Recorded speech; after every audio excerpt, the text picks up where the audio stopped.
between that new information about it not being required at this stage and the fact that it's hard to find an archaeologist right now, he recommends that archaeology be postponed until the final design phase, if the town decides to go forward with that.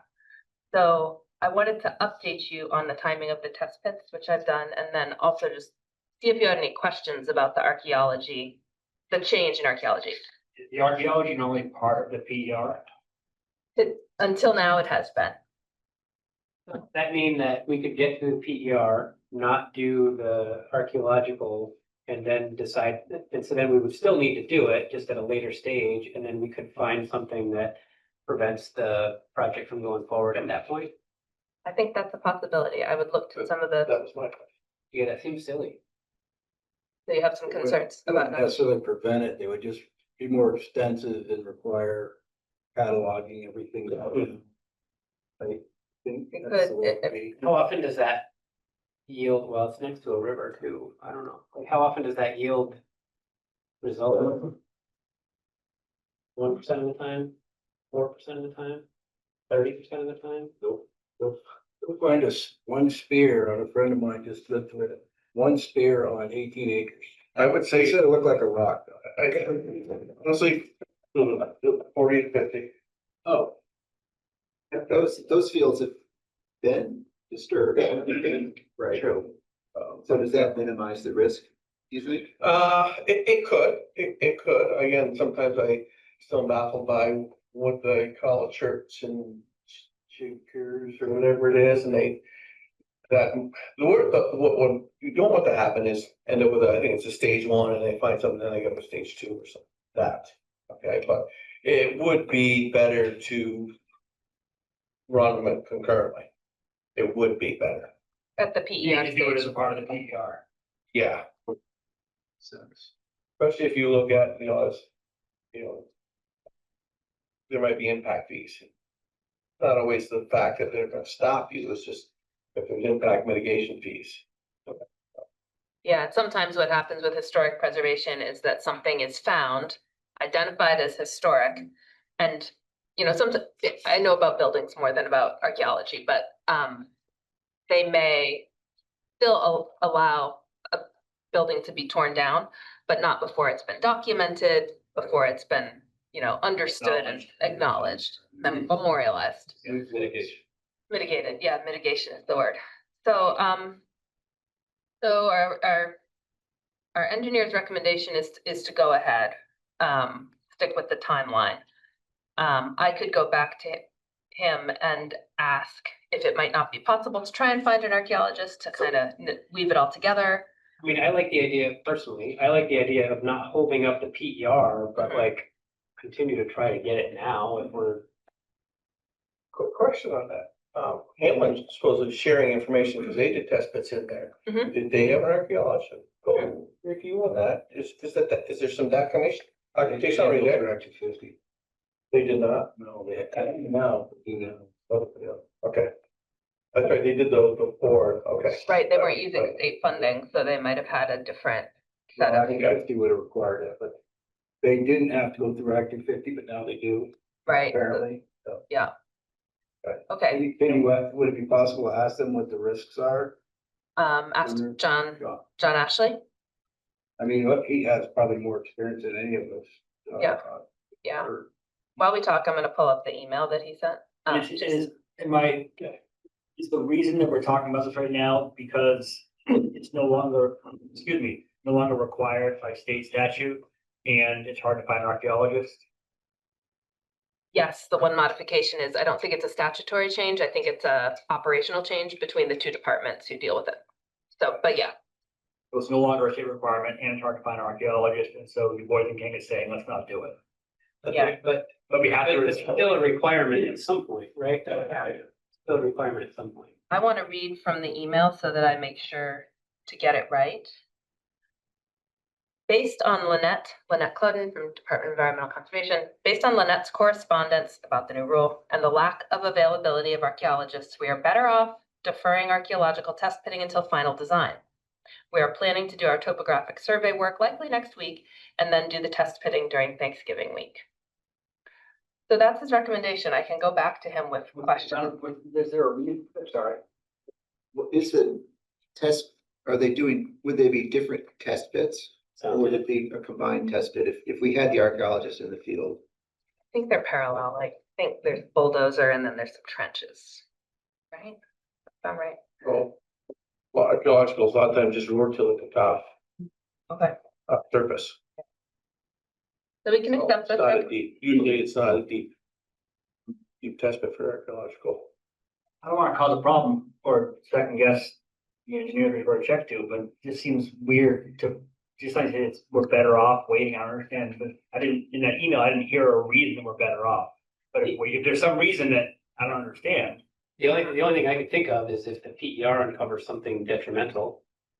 If the archaeological study is really expensive, then waiting until Oh. further along I could see. But right, it it's doesn't, like, that makes sense. yeah, But It's already included in the cost that you've Yeah. agreed to. The only question I guess I would have on that is, could it be a real project stopper? And I'm not so sure as just, I don't know if it's a project stopper. So, it's like a modifier. could, which is not a project stopper, not doing the archaeology now? I mean, is what you're saying that we shouldn't delay the PER for the sake of doing archaeology alongside it? You know, I guess, well, the way and maybe this is the way John's looking at it too, is even if they do the way they do archaeological study at the final, and they find something, what are the chances of it shutting that right down? I guess that's the biggest question. If he can say they don't foresee that and, stand by it, Okay, What are the consequences? thank Yeah. you. Thank you for re-articulating that for me. I don't think it would shut it down. It would just mean that you then have to do you have to do a more in-depth archaeological survey, cover all the artifacts. Okay. And document it before you can move forward. Okay, yeah. Having spent years dealing with archaeological studies, there are a randomized map that essentially is computer generated that determines where you do sampling to see whether in fact you go dig up with a spoon and try to find an artifact. A lot of the people that seem to do that seem to find things. And we've had projects stopped, ostensibly modified for absolute nonsense that we then had to appeal to the board and present our side against the Agency of Natural Resources experts. And usually after a year and a half, we prevail. It's a pain in the neck, and they have archaeologists in all over the place. Plus today with AI, you can find out anything near water, the Indians probably camped there. And what you're looking for is campsites where they made their arrowheads. And so from our experience, it's a nightmare. And it's better to do it early and have it done with and not look back in the mirror. So you find an archaeologist, because we had to find archaeologists to refute the archaeologists that were hired in order to be able to build 250,000 square foot warehouse that wasn't anywhere near big. But if I'm just that's thinking, your agreement. So it seems like what we're saying is, let's not delay the PER while looking for an archaeologist, but let's not wait until the until the next phase to get one scheduled. I think is what it sounds like I'm hearing from this board and our audience. but they also have archaeologists in other places that are highly skilled. And a lot of this stuff is done with a computer. So is there more information that you need to to provide guidance beyond what you just summarized? The questions that I heard from you are, what are the reasons we are better off waiting? And even if we wait and do archaeology at final design and they find something, what are the chances of it significantly delaying or shutting down the project? Who is responsible for finding the archaeologist? John actually, our engineer. Okay, so we could ask them as suggest that they start that process. Of looking for an archaeologist. So is There's a what, waiting list, we could get on it. so is what you're envisioning that the test pits for wastewater could be conducted as planned, but then archaeological test pits could be dug probably in the spring at this point? And folded into the PER rather than waiting for the final design? I'll tell you, I have no idea how any of this stuff works. I don't feel like I'm competent to say like, let's do this. Like, I just don't understand. I don't want anything to be held up. I want the things to move forward expeditiously. And if we have to get an archaeologist in to do it at some point, let's get that done. But let's not all stand around, look at each other, waiting for an archaeologist, and they go, oh, now we can begin. Let's get the PER moving and get the archaeologist moving and make it all happen as quickly as possible. That's John's recommendation, right? Just move. It sounds like that's what he's trying to say. He's trying to say, don't hold up the test pits just because we can't get an archaeologist in there, maybe. What's different is he's saying we can do archaeology and final design, and what the task force seems to be requesting is let's do it toward the end of the PER. Yeah, I don't want to find the price final design. Can we verify though that the cost would not be more increased if it has to be a somewhat separate effort? Thank you. Like, do we get more of a benefit by doing By doing it now. which might not be a problem, but how much is that? Yeah. Different. Great. I'll go back to John Ashley. I think this allows us to continue progress, but also kind of be judicious about the information we're gathering. The only other question I had was when we talked at our subgroup meeting about, fact that the testable areas are relatively small. Right. And it'd be nice if we could potentially get approval to dig in the river corridor. Hmm. Is that, do you know if that's on the table? That's where all the good soil is. Right. I don't It's a know. pretty if big that's- area. Yeah. What did John say when we asked him that? He didn't say no. Mhm. He's got good notes here about it. Okay. But, it said something about there are new rules being written. I don't know if that's gonna Sure. help us or not. 2028. Yeah. I just look at the maps and I just see, take out the river corridor, you've taken out 50% of the area you could potentially test. Okay, well, that's a And follow-up. still be out of floodplain.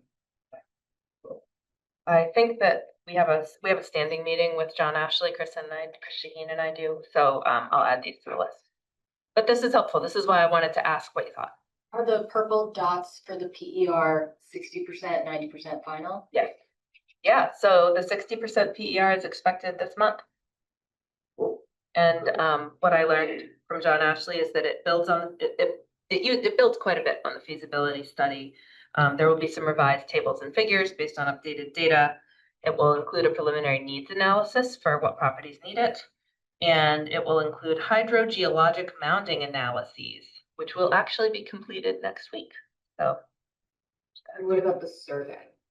the survey, That on the list. yeah, actually, you're. Okay, sorry. You are It's helping me so move it's through the already agenda left on your beautifully. list. No, might as well go there. So the survey is another part of the preliminary engineering report because it helps us understand demand and the questions that people have. The survey is just about finalized. D&K created it. And then town staff and I have refined it. And the next step is to finalize it. And then it will be sent out to people in the study area.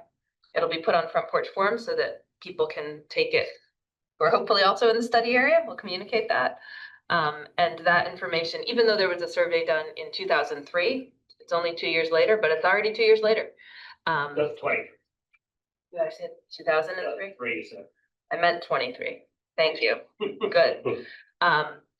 The advice, what I have been told is that the closer you get to a project becoming real, it can change the way people think about it. So even if folks completed the survey in 2023, completing the survey again, now that all of this is kind of underway, is a good idea. So anything else on the survey, Christine? No, it's very user friendly. I thought Yeah. it's, look, get us good information. Okay. Will the select board have, will the select board or the task force or the two of you have final say of the survey before it goes out, or that? Yeah. Yep. Which group? We were going to just We're kind just of gonna sign it. bless it and send it. Do you think there's some other groups who would like to see it? You, Eric, or the select board? That's fine. Would you like? I think Peter brought up a concern about this when we first heard about it, and I've been thinking about it ever since of like bugging people again about it, and Uh-huh. I don't know. I started getting concerned about the thing Peter was concerned about when we talked about it last time. I just keep thinking about like, there's gonna be people in the area like any project, there's gonna be people opposed, there's gonna be people for it. And sometimes you keep asking the same questions, just, yeah, it gets annoying and it kind of gets those camps riled up. I think I would like to see it too, and I think I want to see it in the context of this committee, not like, I don't think we need the whole select board to have an Yeah. agenda. They're just gonna do it. If Peter and I are fine with it, they'll do it. Okay. No. But they did pick us to, yeah. Great As power. representatives. I will agree with that, this committee should see it Okay, before. But don't let us hold you up. Like, It's gonna if be it comes out and you need to do it and it's part of the steps and we've got to do it for the 60%, let's not wait for a whole other meeting or whatever, but like. Is that something we can send out email and get comments that way instead of waiting till the December meeting? I would like to do that. Would that work for you? Are folks willing to provide comments, Yeah. digitally? Yeah. Okay, that will be a meeting follow-up. Share the survey with the task force. I'll probably give you like a 3-day or 4-day turnaround. It might be a little tight, just so we can keep on rolling. Is it great? Yeah. Is a 2 or 3 day turnaround for everyone reasonable? Yeah. Okay.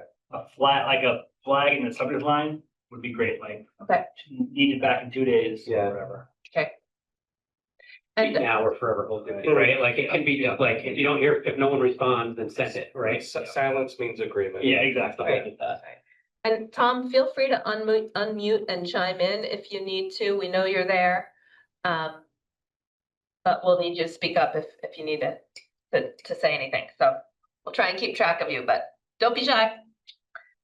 All right, so we've talked about the status of the Clean Water State Revolving Fund. We've talked about archaeology. We've talked about the forthcoming 60% PER. I think an important step there is going to be sharing it with the engineering subgroup. All right, that concludes my updates and brings us to the next update, which is the Select Board Liaison Report. Eric did a bang up job presenting the PER loan process. Not kidding. Really good job of navigating that. We have not, I don't know why we can't seem to get, we wanted to have wastewater on the agenda every single meeting. We can't seem to get that. We just need to ask Paul to put that permanently in the agenda. Yeah, I was gonna push on that harder on this last meeting, but because we moved this one, I was like, well, we'll let it slide, but I did end up with an update, which I guess maybe I'll share that update. Yeah. Now, yeah, so, since we last met, I had a conversation, with the chair of the select board of Underhill. And there were, Underhill has a couple different, concerns that he was able to articulate. But I think a lot of the concern boils down to, just a lack of communication between the two towns, specifically about this project. They don't necessarily want to watch this meeting and have to go to our meetings and whatever. And so had a really good constructive conversation. And I proposed to Bob, who agreed that I would like to add somebody from the Underhill Select Board's approval to this task force. And then I proposed that to the select board at this last select board meeting, and I said the same thing that I just told you. And I made a motion on that, even though it wasn't on the agenda, because I really felt that it's something that we need to do. It was unanimous, the select board approved. I haven't been able to get in touch with Bob since then, but I did let. No longer taking your. Yeah, so maybe he didn't like the idea as much. I think he liked the idea. We're really with this person I envision will be able to hopefully articulate some of the concerns that Underhill currently has and help with just communication flow both ways. Did you say a member of the Underhill Select Board or just? Somebody that the Underhill Select Board approved. Okay. It could be one of them. It could be one of them. Or It could planning be commission or a staff person or. And this is regardless of whether or not they participate in the actual system. Right, this is just because we're looking to do this right on their back door, and it just feels like front door.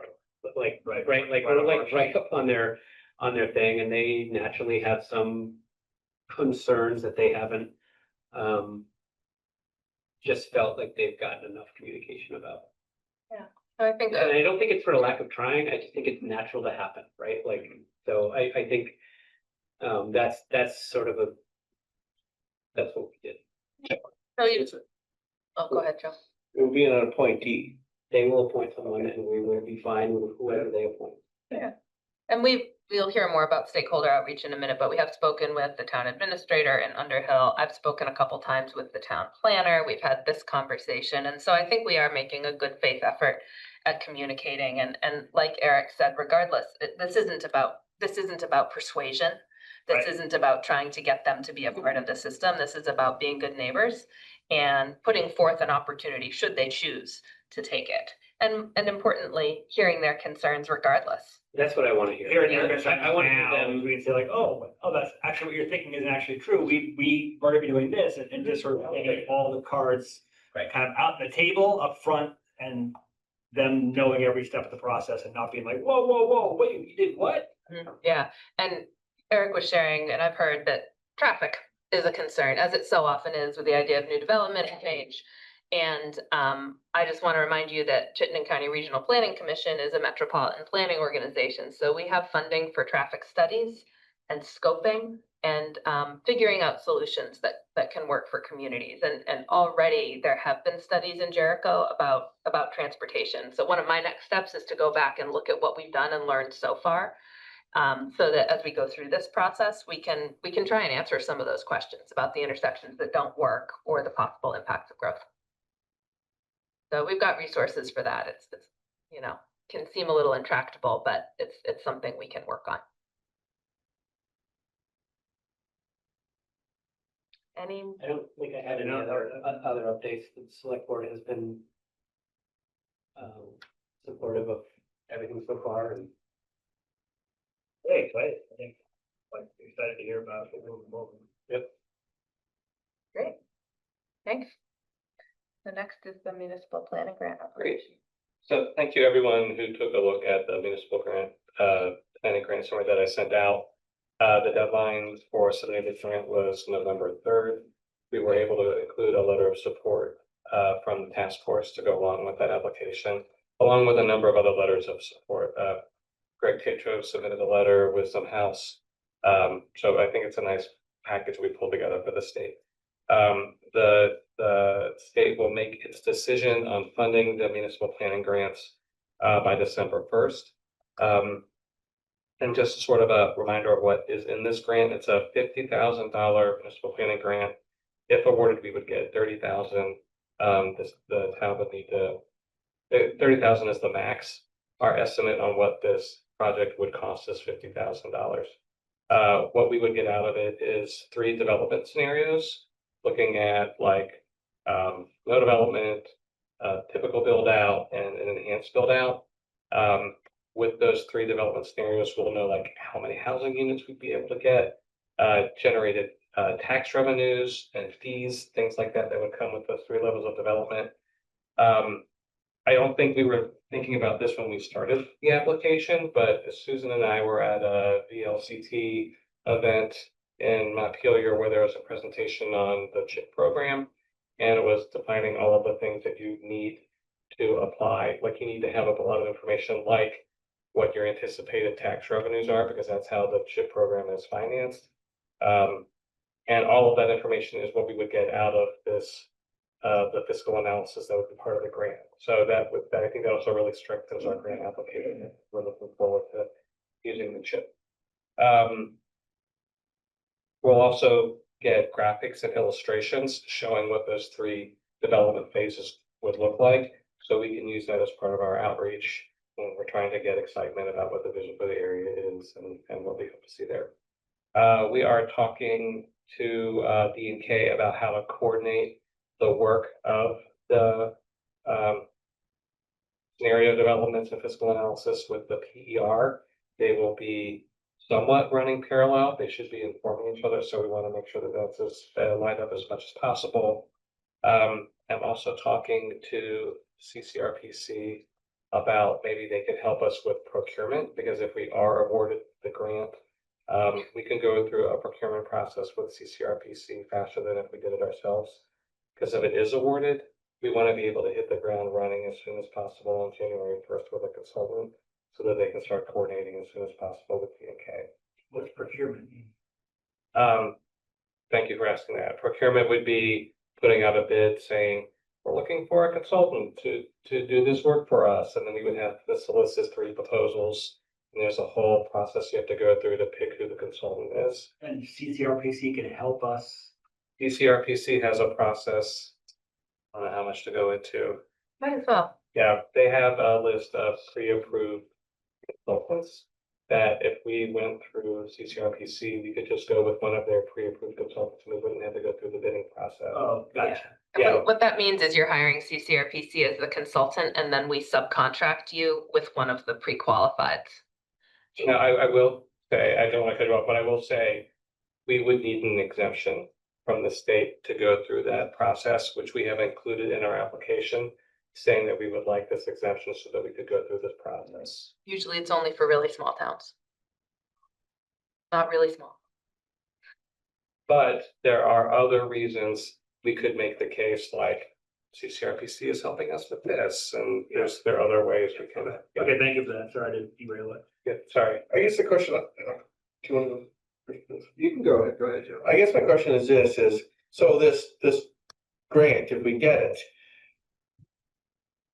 You mentioned, D&K, and then you mentioned consultant again, is it facilitate the use of these scenarios, are we using both D&K and another consultant, or is it just D&K, or is it complete another, how does, who's working on this to come up with these scenarios, what's the vision of entities?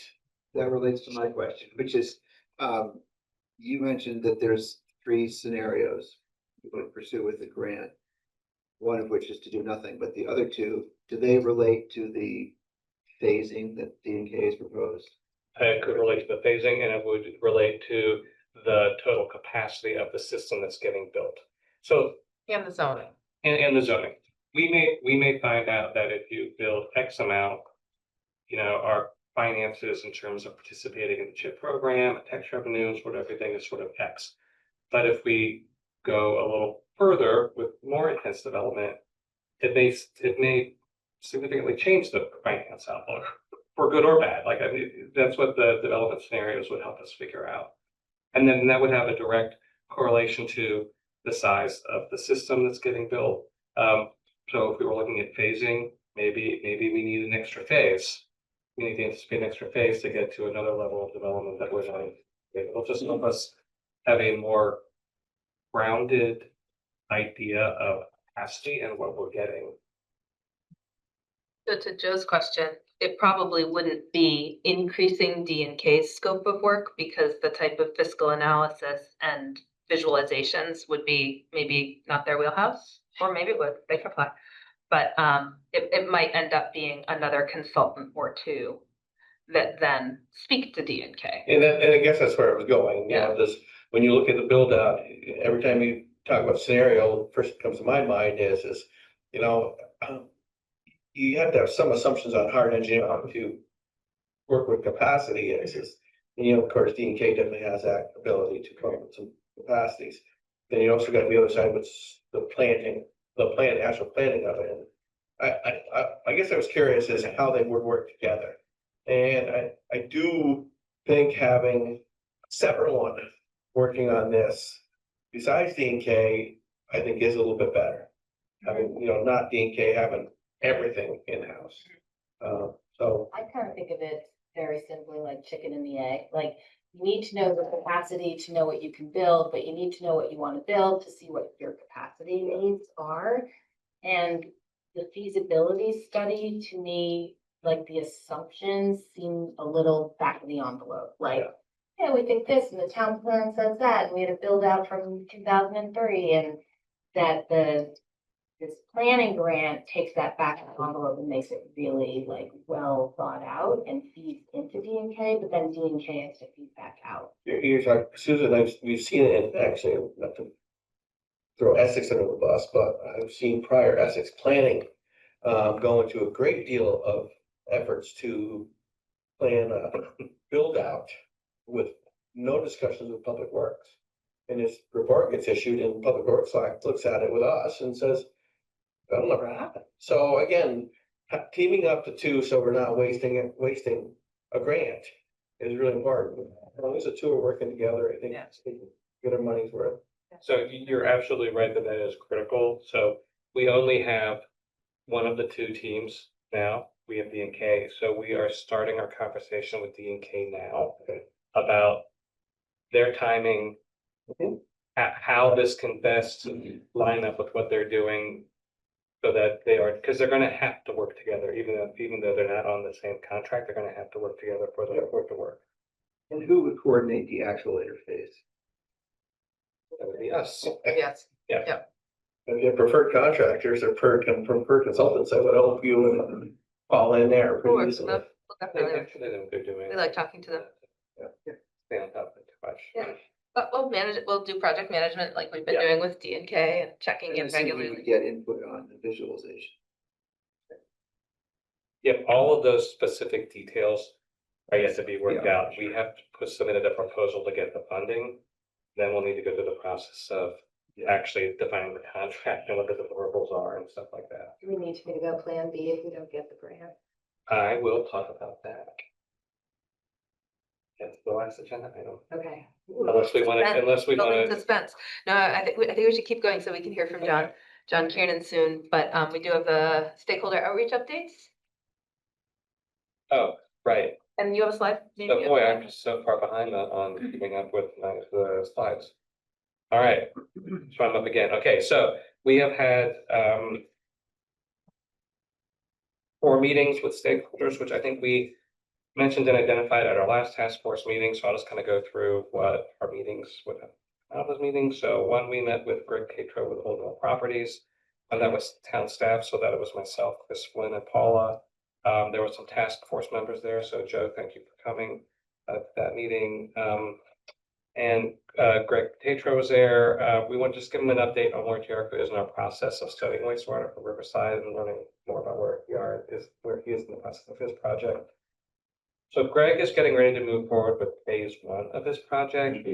That includes an on-site septic. I don't know off the top of my head how many units are in this phase 1, but if you are familiar with his concept plan, it's the center of his project that's sort of around green that's in the middle. And that green that's in the middle is where their on-site septic is. So they are moving forward with that phase. Phase 2 will need off-site septic. That's what they have done some of their work already at the middle school. And that is what we could possibly be helping out with if we do a municipal system. So phase 1 wouldn't connect to anything we're doing in phase 1? In our won't- phase 1. Won't connect with our phase 1? It won't, no, but it doesn't mean that it couldn't potentially. And it could, yeah, I'll just leave it at that. They're not currently designed to be connected. Did anyone know if his phase 1 is a presentation that Rick Hamlin did here a while back with the big papers and like 4 or 5 roads and? Yeah, That's his, phase 1. well. Okay. Well, I was gonna say, what you're describing sounds to me like, his subdivision, because that showed where all the roads were laid out. The concept phase that I have seen has different colored buildings on it that represent mixed use, residential, commercial. Is that what you saw? No, I haven't seen It that. just had roads on it. So that sounds to me like you just saw the subdivision plan. Does that sound right to you, Susan? We did, he did have it was kind of color coded. The subdivision buildings on plan it? was color coded, didn't have actual like little monopoly buildings, but they were shaded, like yellow was mixed use and green was housing or something, and phase 1 had a border around it to designate that this was phase 1 with the green and self-sufficient. That sounds like that could be the concept plan, Yeah. because it had like squares for buildings. Yeah. Yeah, it didn't have roofs and things on it. No, It no, was no, like a yeah, square. yeah. Yeah. So I've just revisited our notes and phase 1, Old Mill Properties, the name of Tetra's LLC, I guess, or company. Yeah. Tetros phase 1 is 23 units plus some commercial properties, about 6,000 gallons per day. The remainder of the site will need 25 to 30,000 gallons per day off-site. I hope that's not too much detail, but to answer the question, about 23 units in phase 1. It looks like there is potential for a partnership in working with Greg, but exactly what that is, to tell what that is. It was a really positive, I left the meeting thinking it was a really positive and constructive meeting. I would agree, Yeah. especially with agreeing to share information with Dean K. Kiernan. So that's where we are with and I should have said upfront, Old Mill Properties is Greg's company, so. And I only know that because, when he submitted his letter of support for the, grant application, I realized that's what it's called. Are there any other questions about that check-in? Okay. The next one was with the town of Underhill, which we've already, well, so, Erik talked about a sort of a check-in with Bob Stone, chair of the Underhill Selectboard.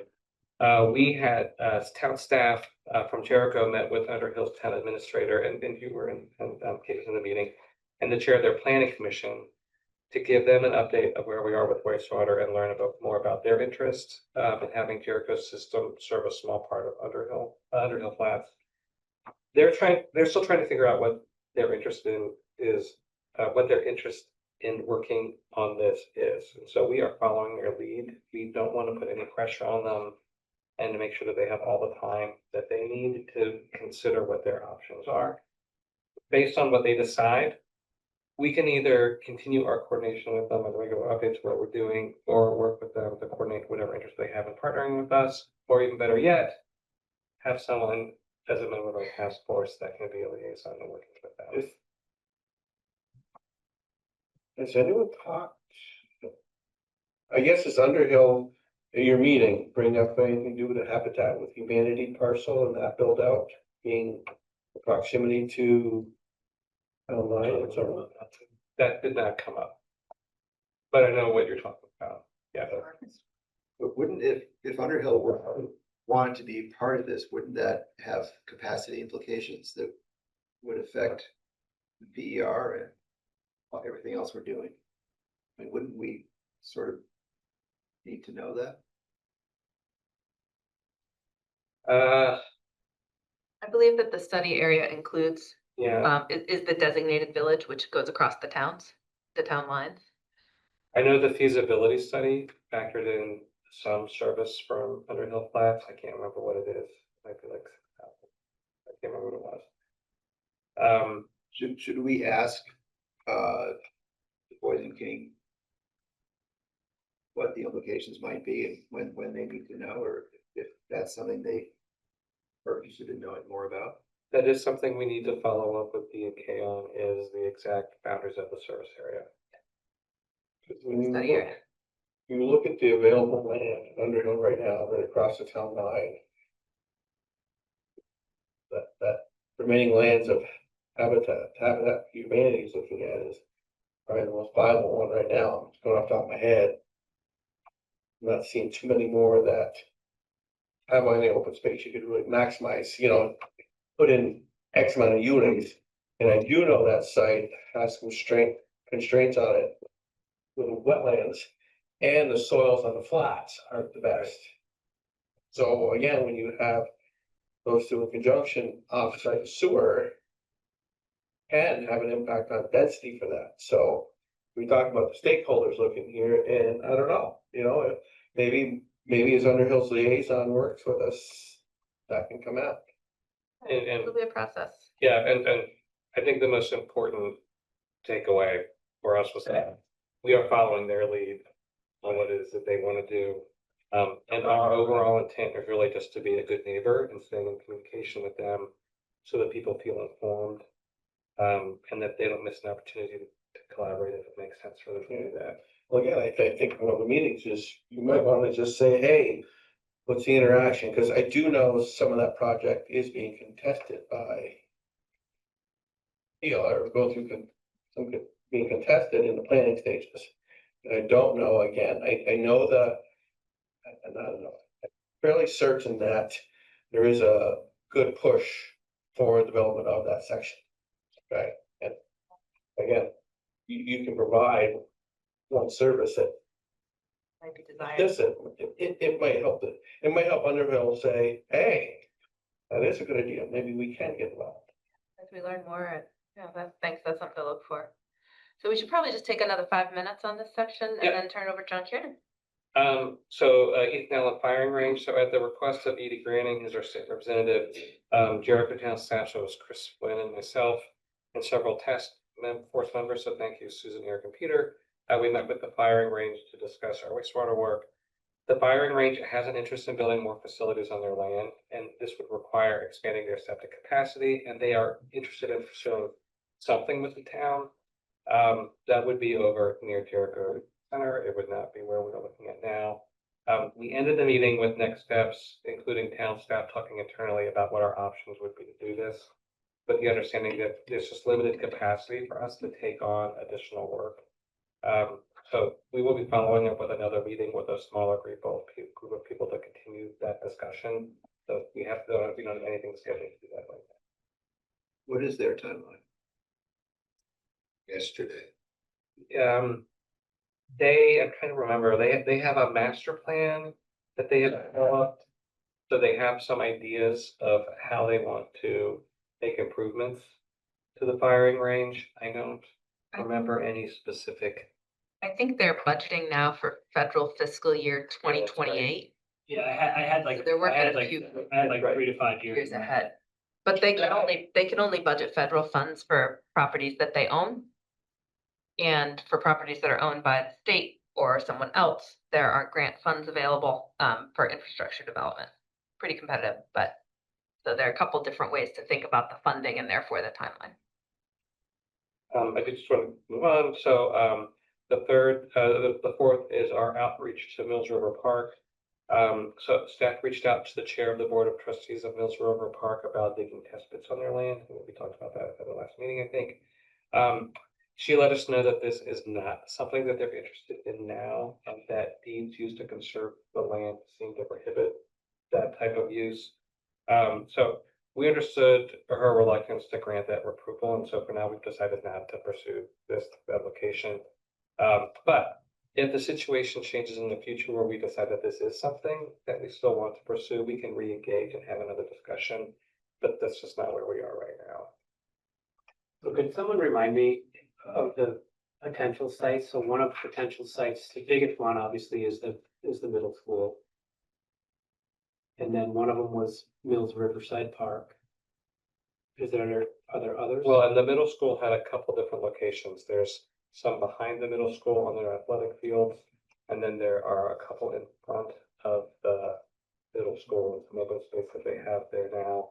And I can't remember if there are other private property sites. There may be one private property, Yeah, but we're not pursuing that right now. Yeah, these are back pocket The conversations. school has 2 properties, all right, the Browns River and the elementary school. The ID properties. Yeah. I thought something was on that for the ID school, Kate, right there in the back of that, didn't you? I remember seeing it, okay. I don't know, I think- the library's planning a big expansion right now. I don't know if that, Oh, anybody's aware of that. I I wasn't. don't know how it affects, if it does at all, but Okay. they have an architect working on a plan right now. And quick follow-up question, do you know, is there a timeline for that second meeting with the Ethan Allen folks? We don't have anything scheduled right now. Is there a target like before the new year or? I want to give you an answer, and we just don't have anything lined up. Yeah. Did you have a question? Yes, I don't know, you're looking at the sites or deciding which ones you might do. I was just trying to remind myself, I know I've seen the plan, but I couldn't remember all the potential possible sites. And so I just asked a clarifying question. When we did the feasibility study identified potential locations for septic fields. And that's what we're following up with now in the PER is additional testing to see which one makes sense to move forward now that we're in this phase of the project. Yeah, but to be clear, we don't have permission from anyone yet to build a site because we still don't know enough about the dirt to know what should go where. And so that would be a next step that we would have to proceed with very, very carefully, respectfully, and of course, would have to work with a willing landowner. And that's what the test pits are that we're talking about. They help us know whether it's worth. Some information I'd like to share with you is I have a site that's been tested by 3 firms. And I have thousands and thousands of gallons of septic. But 30,000 gallons possible or more or whatever. For capacity. Is that what you're saying? Yeah. Easy. Where? Pardon me? Is it the airfield? No, behind the big warehouse in Natoville. Hardware store. It may be out of your sight, or Okay. maybe you can do the same thing you're doing on that site at the same time or whatever, different things. I don't have enough knowledge to chime in other than that. Okay, that's helpful. Jim, real quick, because I do want to get to our guest speaker. Just a couple quick things.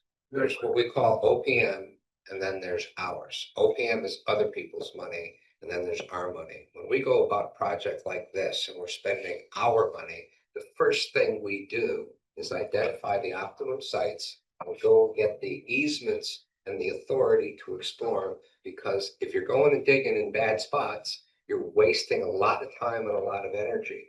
The plane that's directly across from David's house, not the lower level, by the upper elevation, from what I could gather from the maps that I looked at, that's now owned by the homeowners association. And years ago, I advocated that we form the Wastewater Public Works Division of the town of Jericho.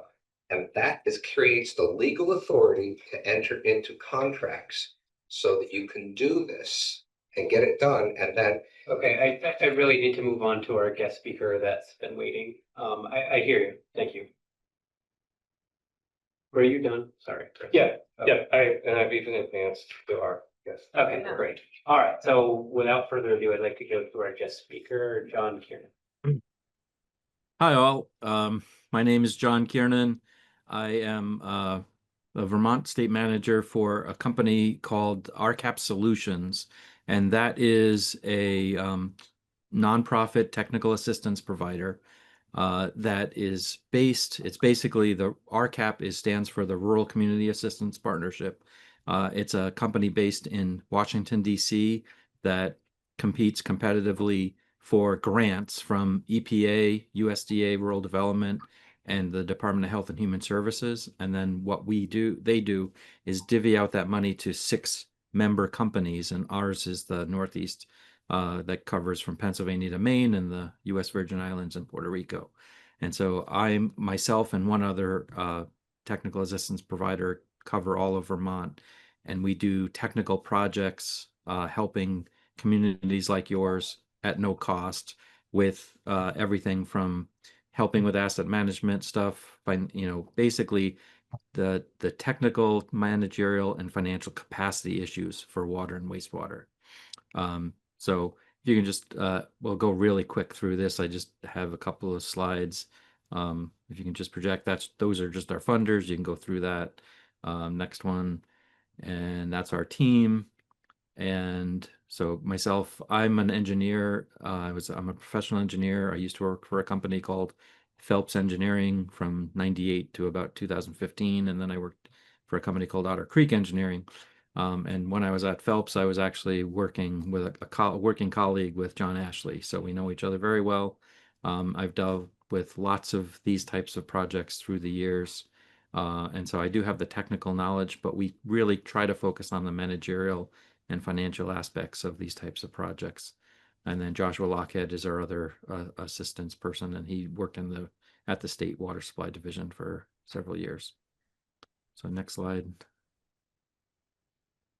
Maybe while you're transitioning to that slide, I could just chime in, John, that we invited John here, even though the focus is on managerial and financial aspects, 'cause some of those questions have started popping up. And given that we're still relatively early in our process, want to be understanding the range of resources available. So Yeah. that's what John won't steal his thunder. That's what he's going to talk about. But why we're talking now rather than later is just to continue this committee's education about what's before us. So sorry to interrupt. Yeah. I just wanted to provide that framing.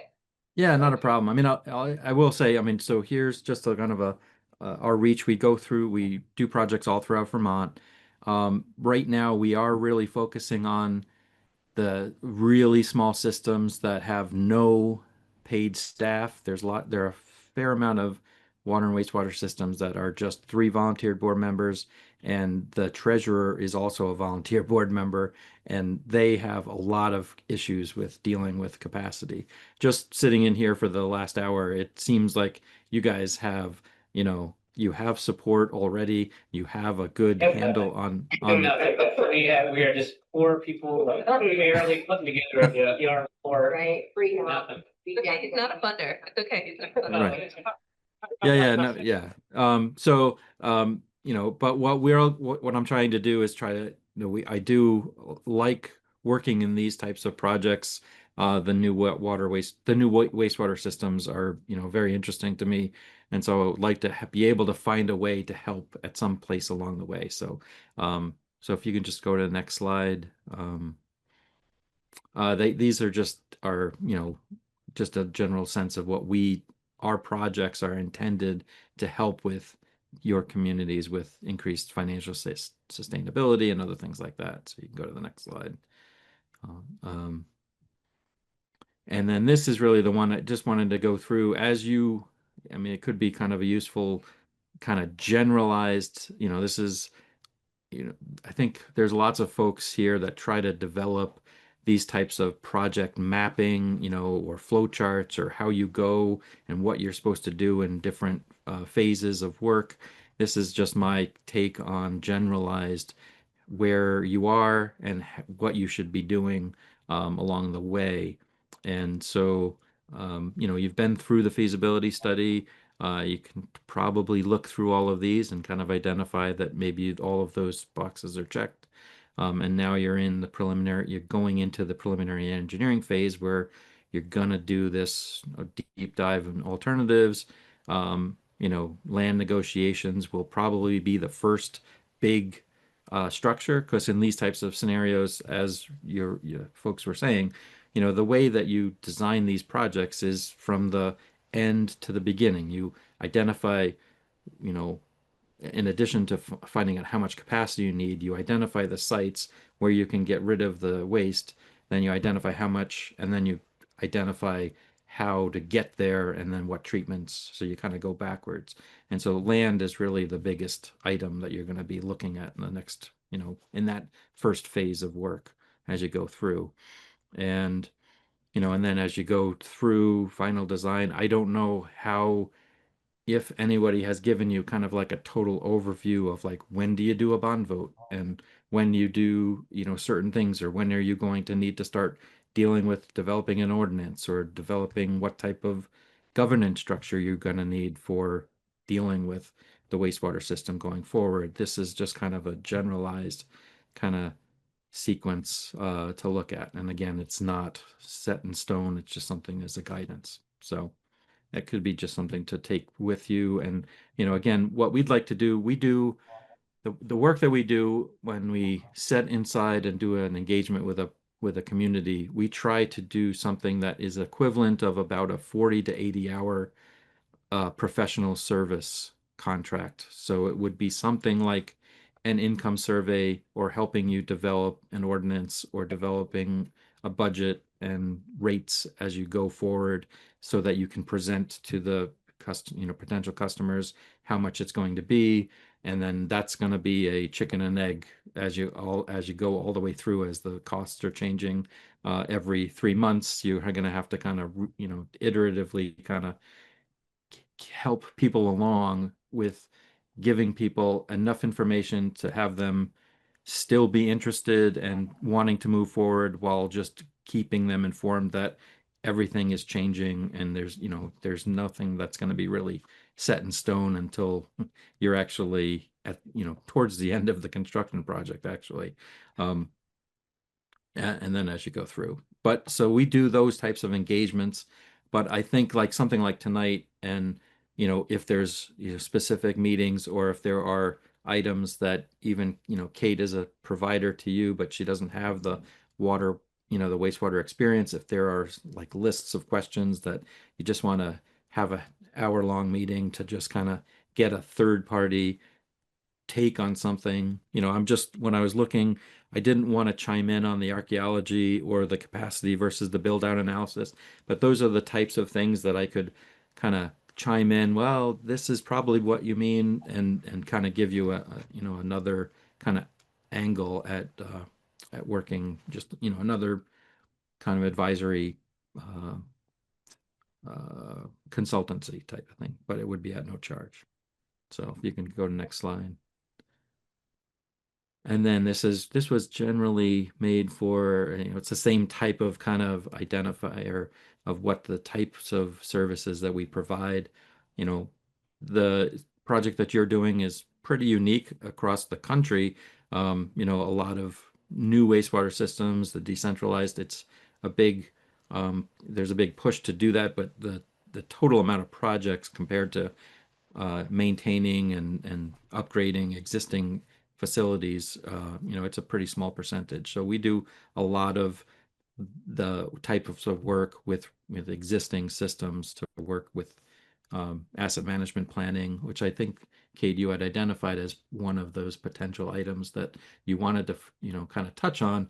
We do kind of help with asset management for existing systems, and this type of, system, you really can't really define an asset management plan at this point because you really don't have a system, but it could be something that we could help in as you get through and start your work, because an asset management plan can be done just at the beginning of a system operation would be actually the best way to do that, because that would give you a realistic situation, a realistic gauge on how much you really need to save above and beyond your rates to pay for the operations in order to make any of these capital replacements that are going to happen over the course of the 30 or 40 years that you have a long-term loan for all of this equipment. But there's a lot of equipment that that won't last that long, and you're going to have to make plans to replace those without any bonding. So that just gets rolled into the rates, and you put them into reserve funds. So just thinking here, and again, most of the work that we do get referrals from the funding agencies, EPA, which is Lynette Cladone's group, the SRF program, and the Wastewater Village Initiative. They do ask us to help with certain communities. They are asking us to help with communities that are a little bit further along and are working with the ARPA money to try to get those into a construction phase next year. So I don't see us racing and working into a project with you right away, but just wanted to show you, these are the types of services we do provide. They are at no charge, and we can try to figure out a way to work it in. I know that John Ashley did he did ask or inquire about an income survey, which we could absolutely help with.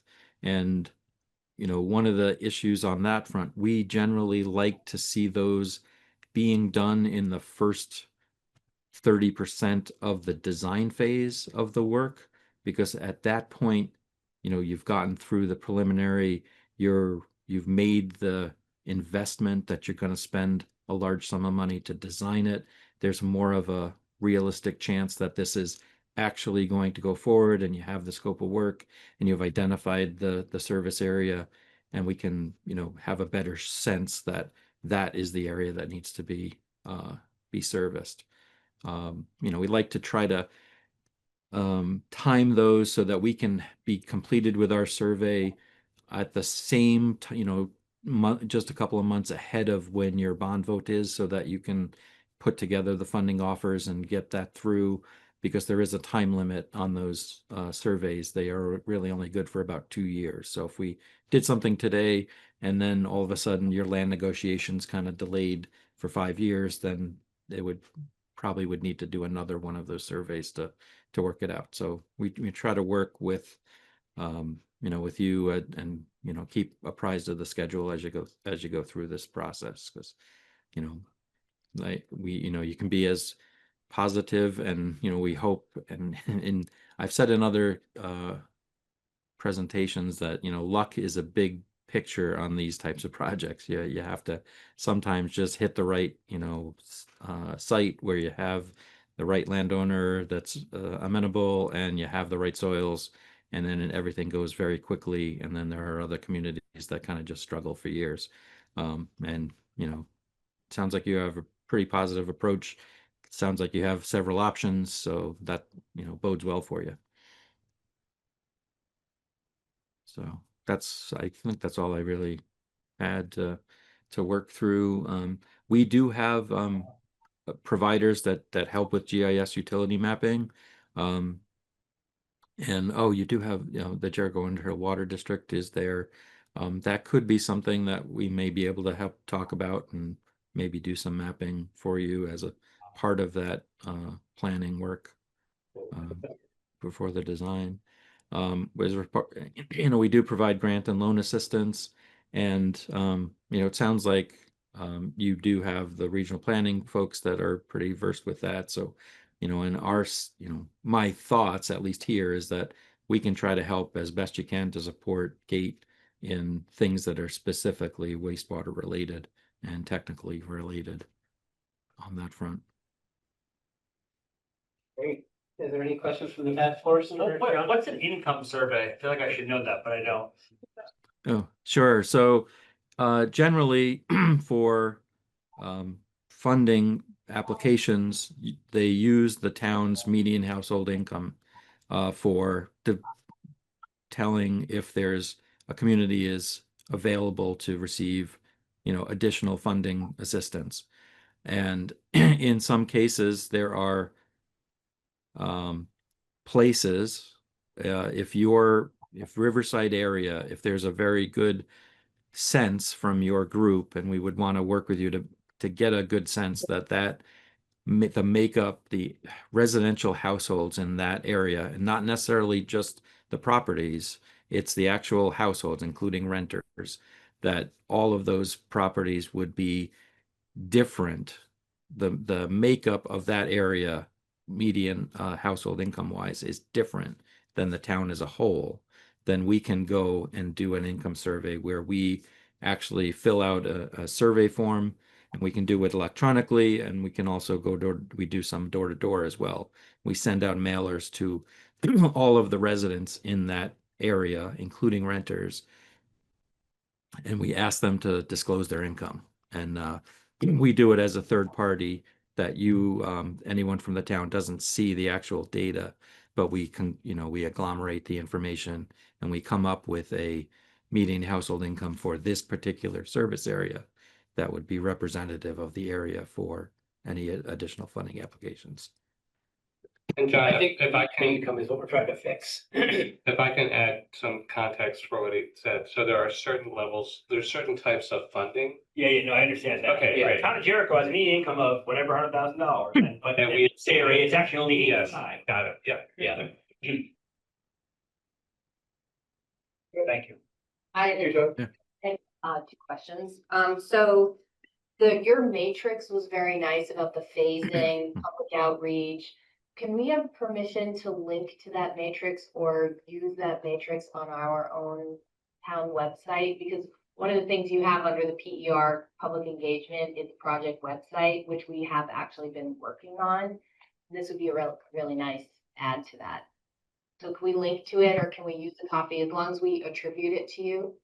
Sure, that would be great. I'd be happy to do that. We do, in addition to the training, in addition to projects that we work with communities, we also hold several training sessions over the course of the year, and we have done a couple of. We try to work with Lynette to help her with the village wastewater projects. She had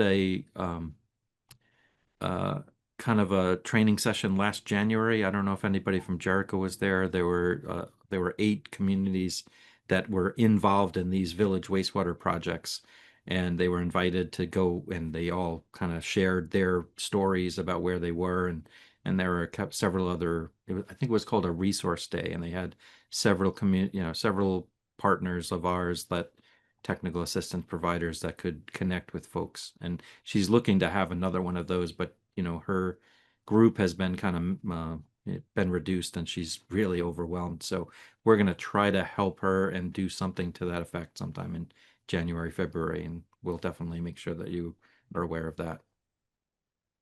And my next question is that we heard from a member of the public several months ago, maybe even before our task force was formed, that the town's decision about the governance of the system was one of the most crucial decisions that should be made very early in the process. So whether or not the town decides to like own and run the system or set up a separate district, a fire district, or whether or not the town decides to partner with a private, or if it's privately owned, but then there's an agreement to provide the system to other residents.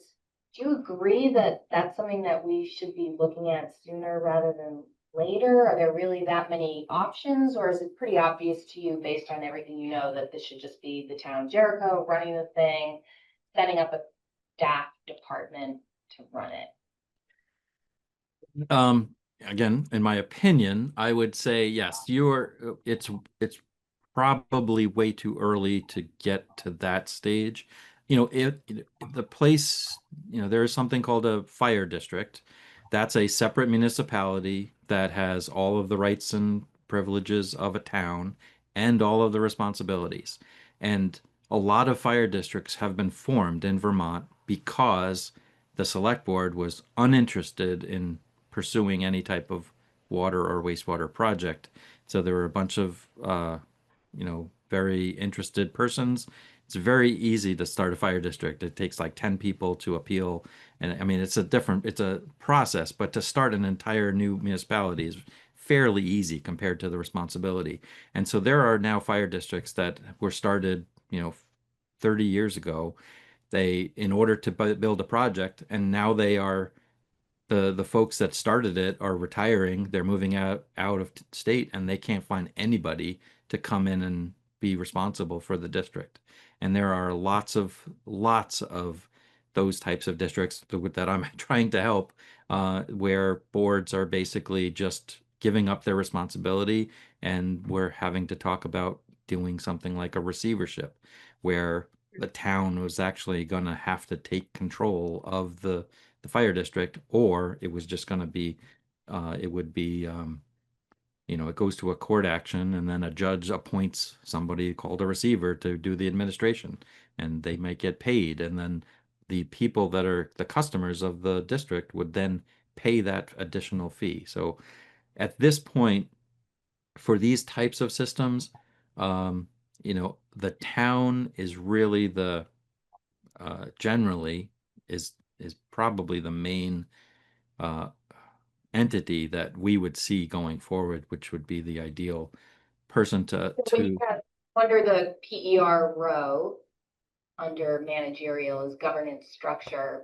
So that to you, does that sort of mean like what kind of staffing the town is going to have, and what kind of authorities and reporting structures and that kind of thing?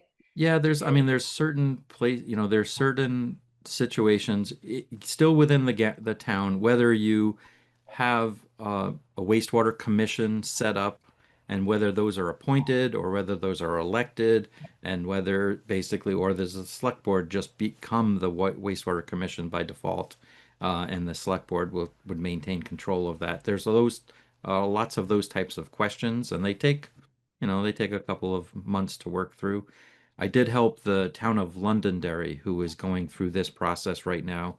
They are at the end of their design phase, and they're going into construction next year, to work through, and they ended up working and setting up a wastewater commission type. And sorry to say, most of the time, the default is where a lot of the wastewater commissions are generally the task force. Some of the task force members just step up and work, be appointed to the wastewater commission.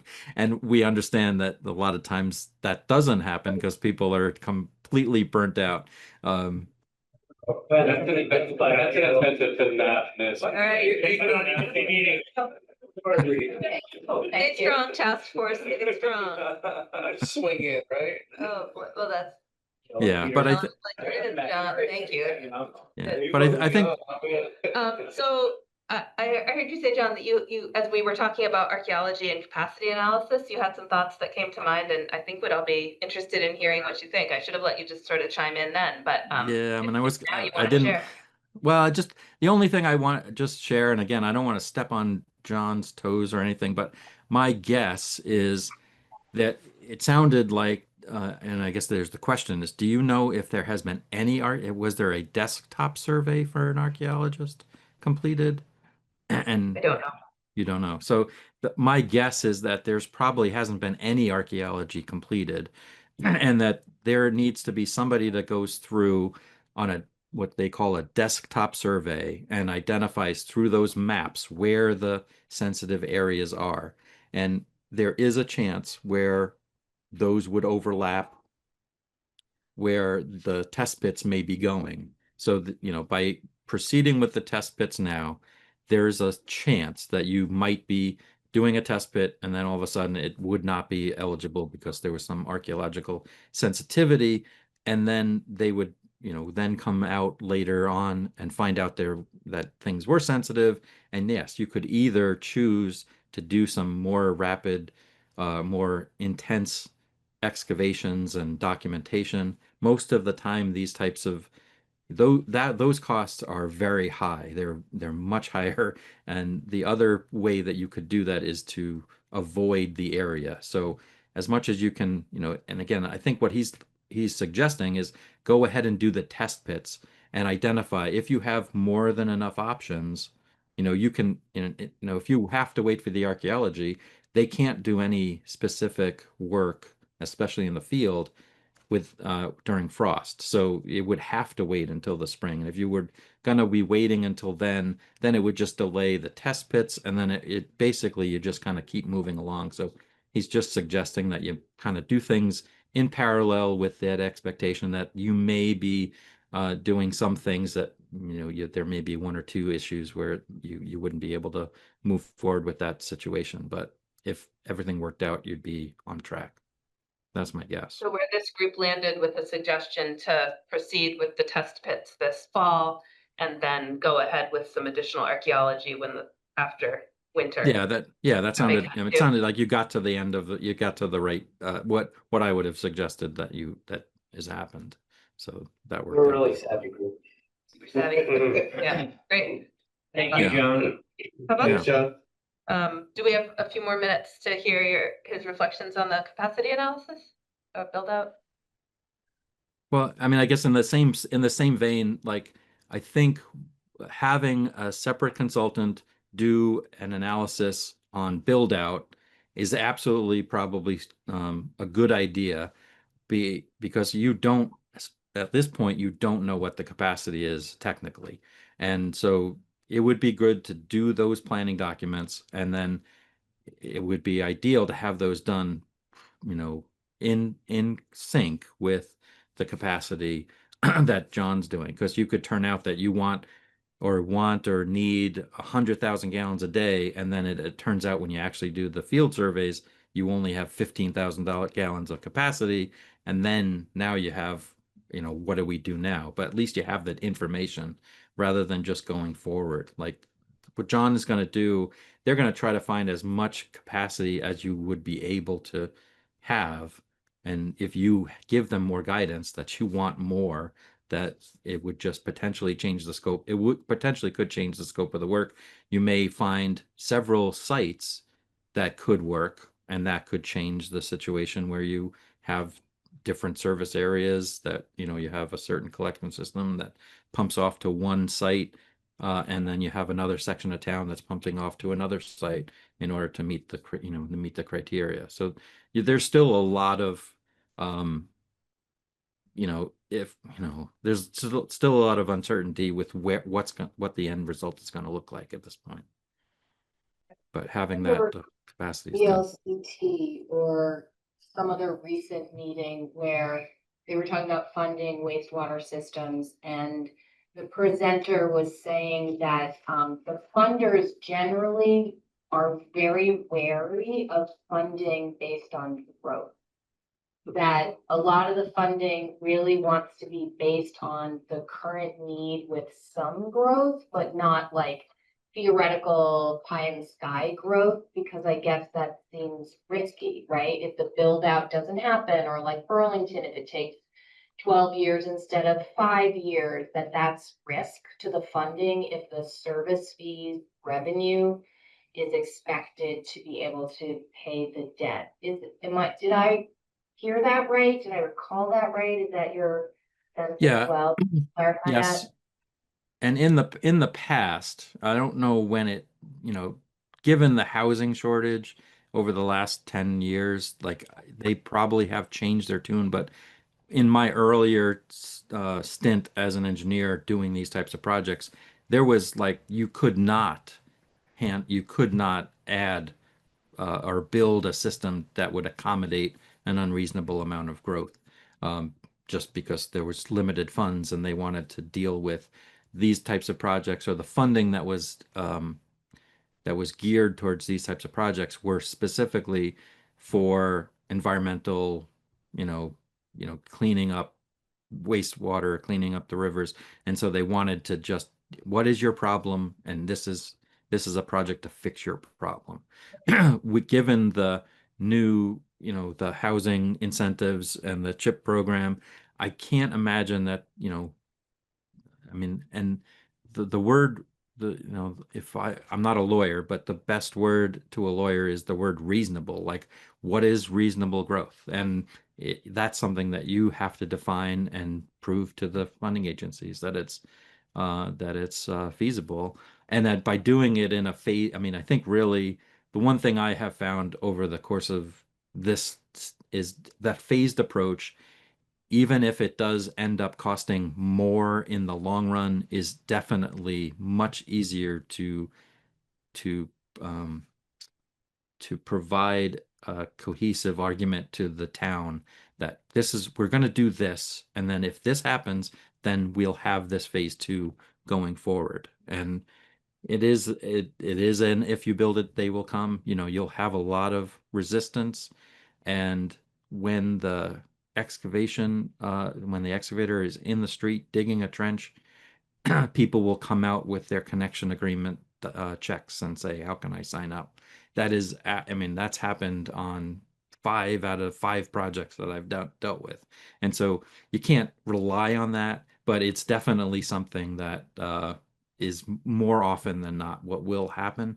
But you do have to get through that hump where people are just, you're going to have courses during this project, maybe you already have, where people will just say, this is just too expensive, we can't do this. And the people that just Hasn't happened at all, actually. Everyone's been like, this is so cheap and easy, we should definitely do it. Yeah, easy. Yeah.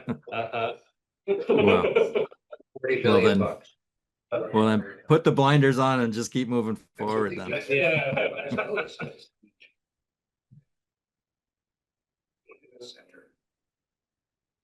Cool. Great. Thanks, So, John. yeah. Thank Yeah, you so much for your just, time. yeah, no problem. Happy to help. And again, happy to be just a resource just for phone calls at, whenever needed, just to keep you going. Great. Sorry. welcome to stick- Yeah. You're welcome s- to, Welcome to hang out. Oh, Yeah. yeah, I can stick around for a second.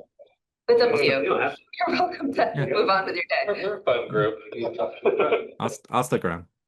Jim, you got a quick one? Check in with Erik about that. Just given what has just been said, Jericho Center is an existing established center with probably close to 30 homes. All of the homes' water sources are within the plume of the existing septic system. And in proximity to that, there's land which was donated to the fire department, 125 acres, and that land was pursued to be used as a source of gravel and sand to build the circumventual highway. So we have a need based upon water quality standards for the people who are already living there and the potential to build out. And you're a nonprofit and you've indicated that you have to have needs in order to get the funding. Jericho Commercial District is similar, and that's also proximate to the land that David talked about.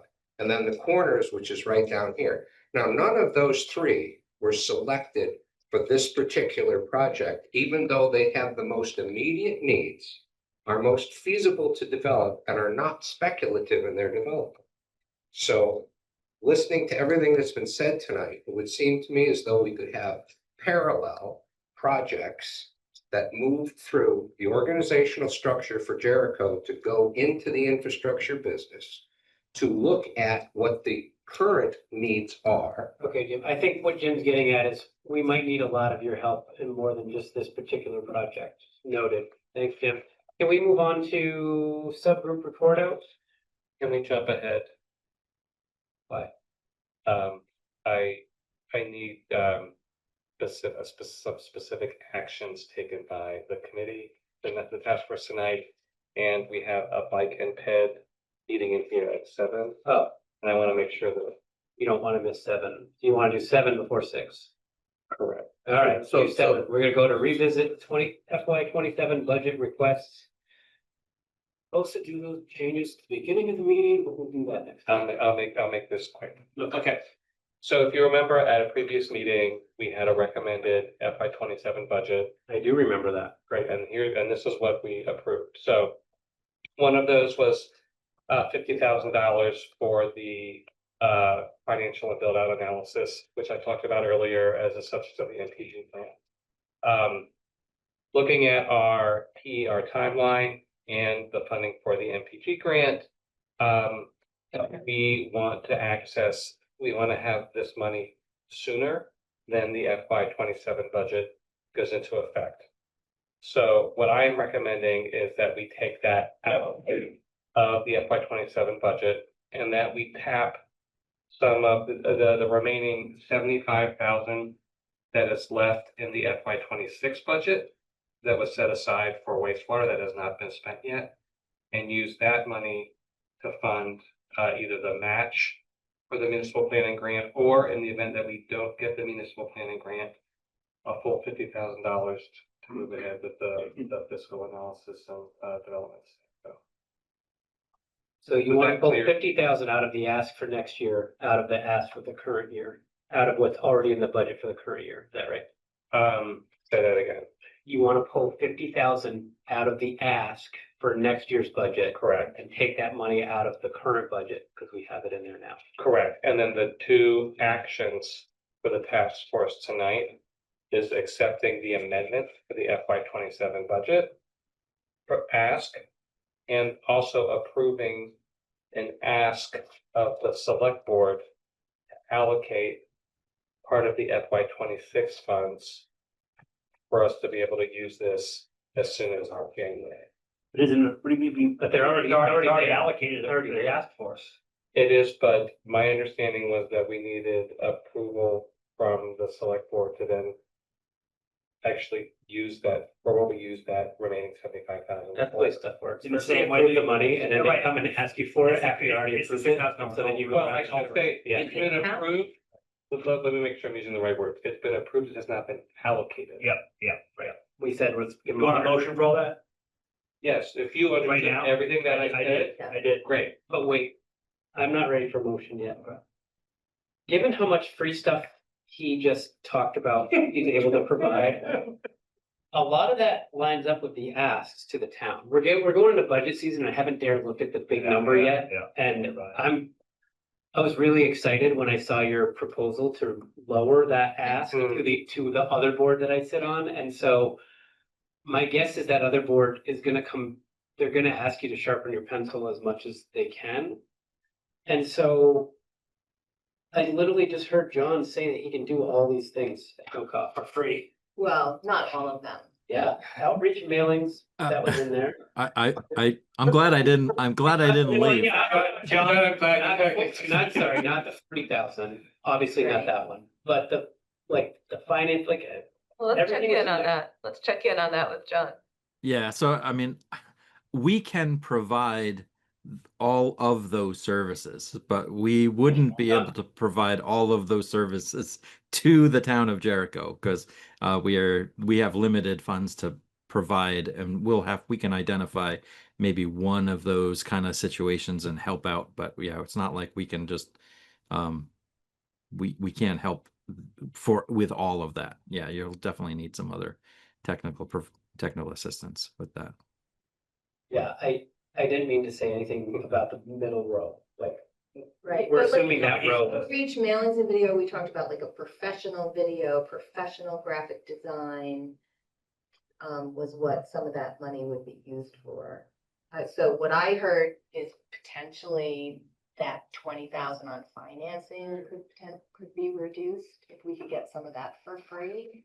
And maybe, it almost sounded to me like the way to play the leverage of John is through our existing consultants almost, rather than directly to 9 people who sort of kind of have an idea.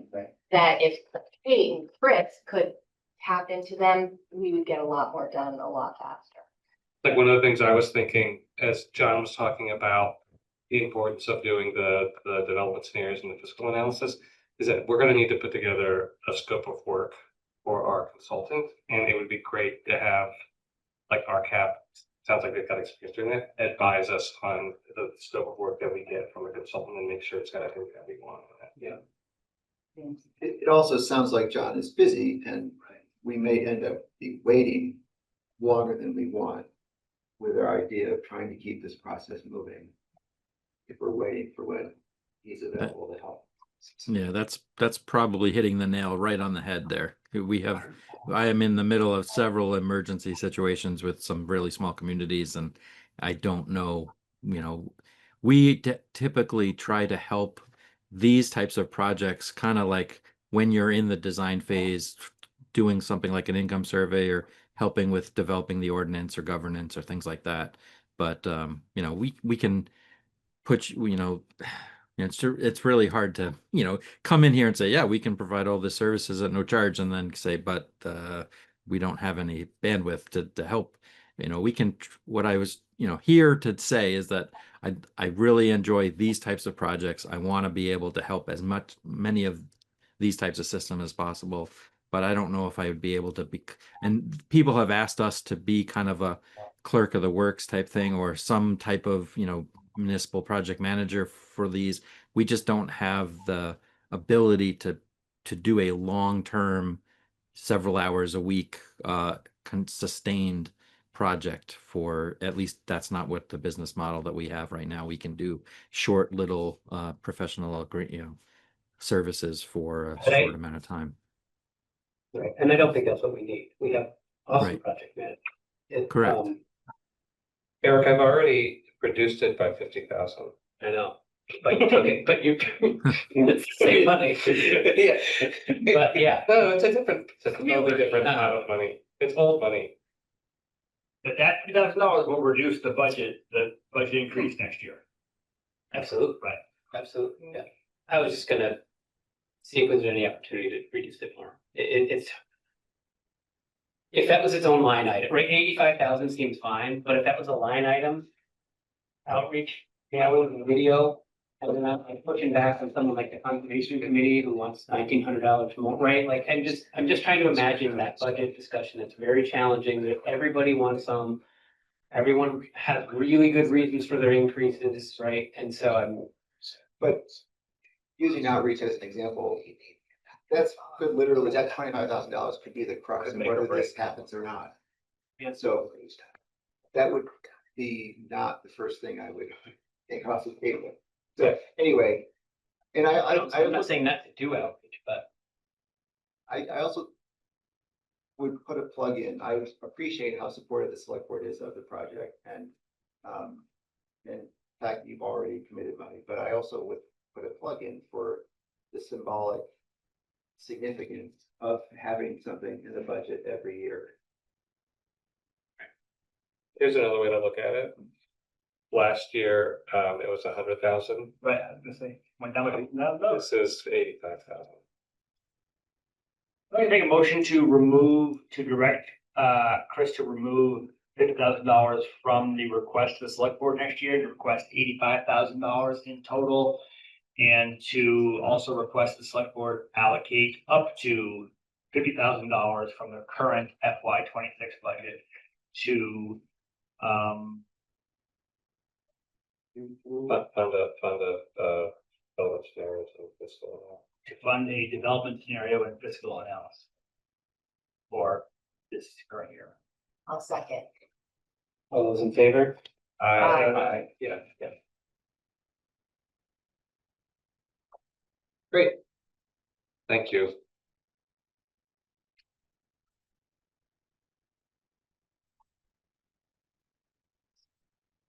As whatever.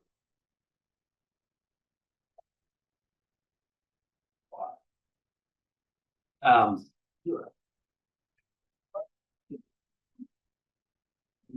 It's 30. Next, subgroup report outs, please. Starting with engineering. We got for us. Talked a little bit about it already. We had a meeting with John and, Mr. Oak. Andy. Yeah, Andy Oak, yeah. Yep. Talked about the, ramifications of the archaeological dig. All stuff in that, here. And then, I mean, I expressed it, concern, I still have one about prospective testing areas. We lost, Mills Riverside Park, and we don't know what the potential is of what we have left. So I brought up the river corridor. Wondering if that's still on the table, or if it's even on the table. So, Can you explain what that, literally what that is relative to the middle well, school? Andy's more of an expert in it, but the river corridor is an overlay, that the state has established, beyond the floodplain in a lot of cases. It's areas that are prone to erosion. I believe, and then he said it's elevation based. There are towns, a town can adopt river corridor, it's got a flood hazard in river corridor. And for instance, Huntington has them. You cannot build in a river corridor. In this case, Jericho doesn't have those rules, but because it's an Act 250 encumbered property, they restrict it. How does that relate to the middle school property? It's half the field is Right, okay. river corridor. Part of that, they take into account with the river corridor is also movement of the river. That's why its breadth is so much. Hundreds of years. Yes, But, yeah. yeah, exactly, hundreds of years. Sometimes bad rainstorm over a weekend. Right, exactly, or Thursday. Right. Yeah, so No, that it is is a usually pretty not. vast area. It's a limits that's highly permeable, probably gravel, well drained.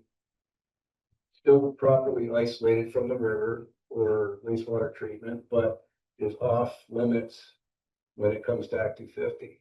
And maybe because in the federal grant, they have a play in it too, I don't know. So your point is that currently it's not considered a potential site because of the river corridor. It And your was question- out when we talked about it, but I I don't. mean, it think wasn't that they're gonna excluded test like it. you expected it to be, or it wasn't excluded like you expected the river corridor to be? or No, was it's it- excluded now. It's not Is- being is it- considered now. What I'm Okay. saying is I wish it was. Okay, gotcha. Yeah. And can it be? And Andy didn't say it could be, or John didn't. And, I think it's something that if we run into trouble, it might want to fall back on that and. Is that By another- an appeal to the state? So what I've got in my notes here is that, John said that based on funding, regulatory requirements are more about floodplain mapping so far. There will be river corridor regulations in a few years. John actually thinks we'll be able to make a good case that it's well protected, that the system would be well away from the top of the bank. Andy added the river corridor is not elevation based. And despite proximity to the surface waters, again, as long as we maintain setbacks, these areas could help expand capacity. So it sounds like it's not off the table, but it's, My experience with the testing, when I identify large areas, I don't have high hopes that every square inch is It's gonna gonna work pass. out. And we don't have a lot to begin with when you're trying to get several thousand gallons. And you're dealing with landowners. sure. So, those choices, And playing yeah. fields, but you. And playing fields, and you're competing with other potential stormwater, septic sites, That's right. building additions. Yeah, so I just wanna throw that out there. The more the merrier. One of the things we actually had to talk quite a bit about too, and my concerns were, is how the PER costs were associated with the project as we move forward. Were there avenues or possibilities of fluctuating costs and allocations based upon scope of work changes as we move forward? You know, if Pedro came on board, how we could build some, how his use of his data, whatever might change it and so on. So again, a lot of clarity was brought forward. I had concerns about the overall cost, which is, you know, definitely different what we see in the private sector. So the PER, Yes, definitely. But again, a lot of it, and Kate brought this up too, it's the process that you have to go through based upon a lot of state criteria for funding. So these are things that have to be done. These are the costs that have to be done in a smaller, I'm not say smaller scale, but in the private sector, You have to we don't, tick those boxes. some of those things, we we, don't bother to do that. like, you have, meetings. There's not many meetings in the private sector. We send an email when we have to, and that's about it. The other thing he said that was eye-opening for me is that in the private sector, there are certain engineering shortcuts that you can take where you say, well, we're pretty sure that we're gonna get from point A to point B that way. And if the client tolerates that risk or accepts that approach, then they go ahead with it, as there's more need for more rigorous documentation for a future state-funded project. It's definitely, there's definitely, it's a different criteria that has to be followed when you go through this. Yeah. So, and again, John, and he were both really forthcoming and offered a lot of reassuring stuff that, you know, they're not saying here, town of Jericho, you're gonna pay 185 no matter what, and if anything changes, we're gonna hit you again. That wasn't the feeling that I took away from the meeting. Very collaborative. Well, good. Probably 5 minutes for each of the next ones. Finance and funding. Sorry, I blew you guys off. Forgot all about it. We'll catch you next time. Yeah. You're on. I have run off 2 different calendars and my non-work calendar was over here and I was like, oh, I had cleared off my work calendar, like I got an extra hour. That's my update. I would say what we mostly learned about over the course of the last month was CHIP, which stands for Community Housing Infrastructure. Infrastructure Program, yeah, Program. which is like I mean, a new program from the state, tax increment financing that can be project specific. Seems, like it has a lot of potential for Jericho, not only this project, but other projects also. The applicant can be the town. The applicant can be the town plus the developer, or the applicant can be the developer. There's lots of different ways to make it work. And the principle is that the debt is taken on, and then the repayment of the debt is through the incremental property taxes that the new development will eventually produce. It doesn't have to go back to the state. The state lets you like keep all the money for 20 years or something. That's a very layman's. Yeah, 75 to understanding of it. 85% of the money. Yeah. Yeah. Question I have on that, Susan, what you got there? So in regards to the chips in the area it serves, let's say, for instance, you have an area it serves and there's some proposed development in it, but some of the features that make that development occur is in another zone. Is chips still apply? My understanding is that it would, that you don't have to, that the infrastructure location doesn't necessarily have to be in the beneficiary location. Okay. And that you just have to determine which increased tax revenue will fund. Okay. As long as the infrastructure is supporting is. What's in that zone? And Right. really is designed for development of housing. I mean, it doesn't have to all be housing, but it's primarily housing. Okay, What do Yeah, you mean when you nexus. say zone? so let's say you have village zone and density housing, but you have septic in the LDR. Yeah, that would be okay. Okay. My impression is that would be okay. There's- And some, chip, you can use chip for a lot of things like sidewalks and playgrounds and Okay, recreate, whatever kinds of things that will catalyze the development of housing. okay. Yeah, my understanding there was that it does need to be site specific, Yes, right? So, Mhm. or benefit. multiple site specific. right. Yeah. The benefit needs to be site specific and the tax revenue needs to be site specific, but the infrastructure that you're paying for doesn't have to be in that same site. Okay. It could be like an auxiliary site.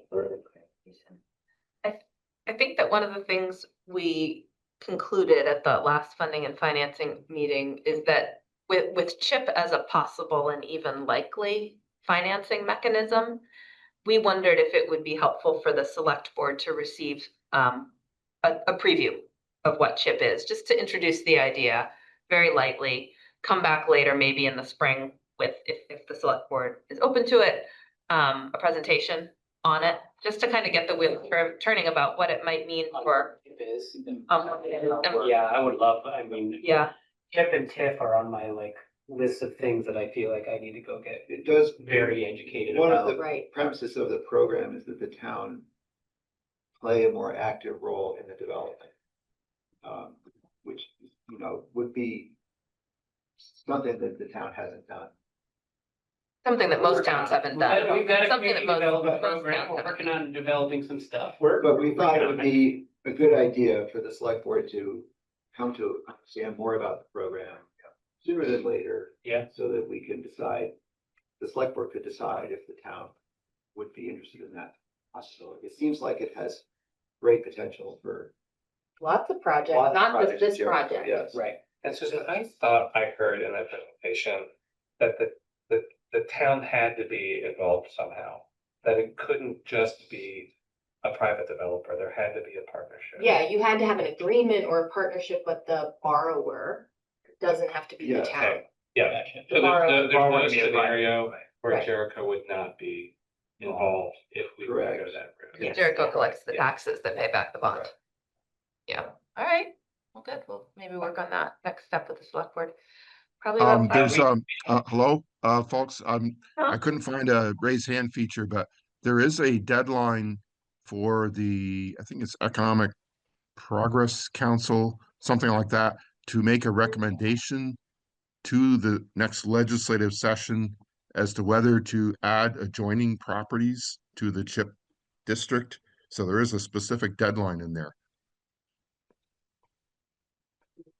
Is that a legislative change, Tom, that they're contemplating, or is it that? That's potential- something that I believe it was written into it was either in the statute or in, I think it might have been in the statute, but there's a specific deadline to make a recommendation to the next legislature about whether to add adjoining properties to the district definition. We'll look for that. Thank you, that's a good heads up, it's something we can look into. There were some deadlines written into the statute. Okay, if you come across that, would you be willing to send it to me? And if Yeah, I think so- I put it in an email. I'll send that again. Okay. Okay, thank you, sorry to make you do that, but thank you. Outreach committee, you got anything? Why look at me? Because you're on the outreach committee and they take a lot already. They are provided update.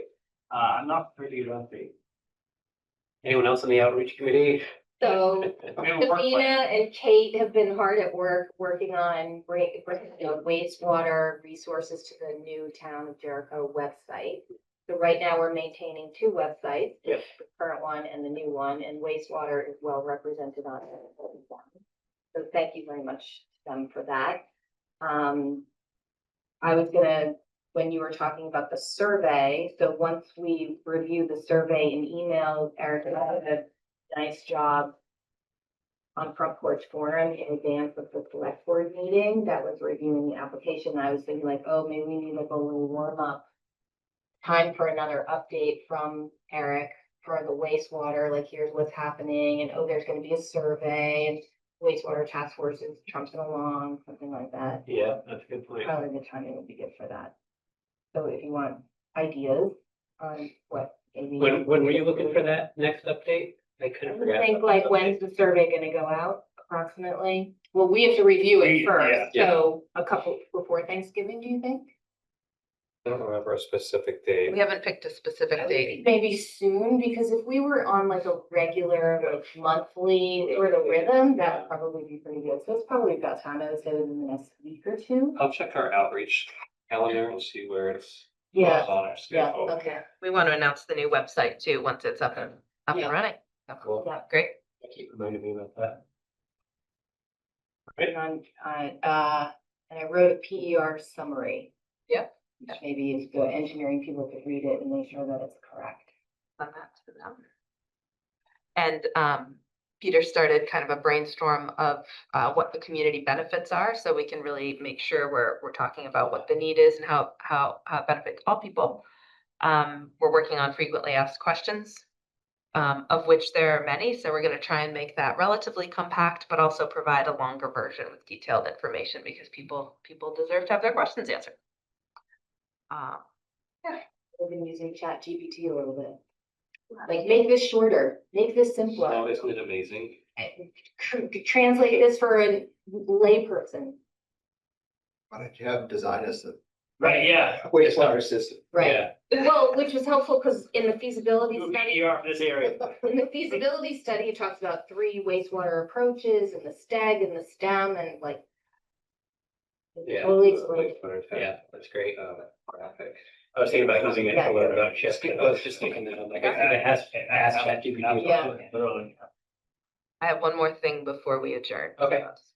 Go. Okay, our next meeting is in December. It's on December 3rd, and Lynette Cludden from DEC would like to join us. So you can let me know offline if that's a thumbs up, a thumbs down, or a thumbs neutral. Thumbs up. Sure. Thumbs up. Okay, so it is. So it is done. We'll miss you on December 3rd. Okay, Peter, thank you. Yeah, 6:30. 6:30, back to our 6:30 time in December. It's 30. I'm hungry. Wednesday. Because Me too. Joe's hungry. There we go. That's it. December 3rd. Motion to adjourn. Let's do adjourn. Thank you. Second. Everybody. There, say aye. Good night, everybody. Thank you, Tom. Yeah, I stopped. Drive safe, I'm getting my phone blasted about the roads. Oh, really?